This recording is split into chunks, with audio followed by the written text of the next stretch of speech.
Daily download. Kilts invading Paris, mon Dieu, lessons in how to stage a really good protest, and the new high-tech doodad that's even more irritating than it looks. And that's saying something. Hey there, time again for that roundup of news and romp through the nets we call the download. And we're starting today with the cleanup underway in Indonesia. 6 major quakes rattling the island of Sumatra Thursday. These just the aftershocks.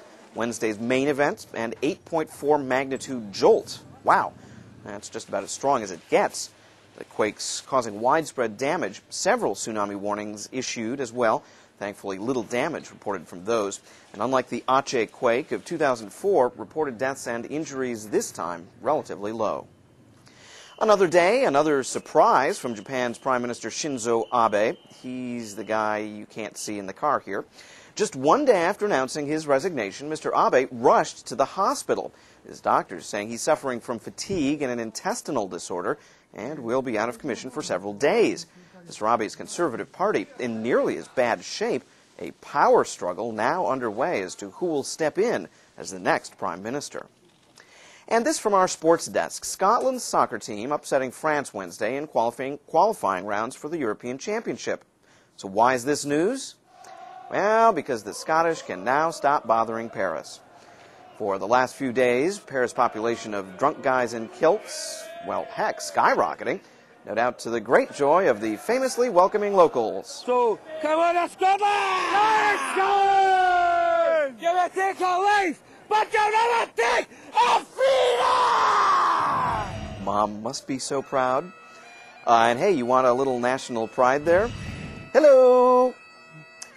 You know what, let me just, this one time, speak for all of France and say, don't hurry back, laddies.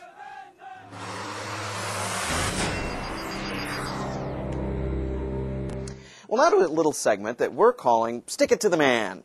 Wednesday, like most days, saw protests the world over. Indians unhappy with politicians, Italians unhappy with politicians, Mexicans, okay, well, you get the idea. Well, now to a few protests we think wrongly overlooked. And so we're off to the land of the Ewoks. Actually, this UC Berkeley and these college students, kinda, they've been living in trees on campus since Christmas to keep the university from cutting them down. Wait a minute, they've been living there for 9 months? Wouldn't that mean... We now have almost a dozen structures up in the trees. It's no longer a small encampment. We've also had a problem with an increased number of containers containing human excrement and urine falling from the trees. Heads up, everyone!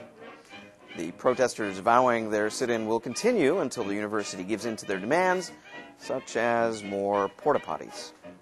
Well, to Tulsa, Oklahoma now, where presumably parents silently protesting their children's fashion sense, but that's not what's bringing us here today. But if you have already signed it, do not sign it again, please.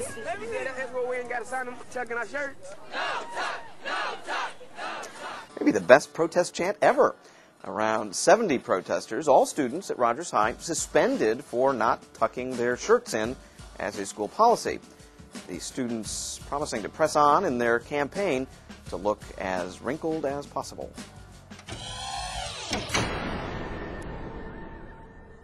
You know, technology gives us all kind of useful things. Heck, it gave us crazy cat videos on YouTube. Need we say more? Well, still, every now and then, it comes up with something as ridiculous as this. Oh no, I can't see this ever becoming irritating. Good people of Sony hoping this becomes the next iPhone. We say good luck.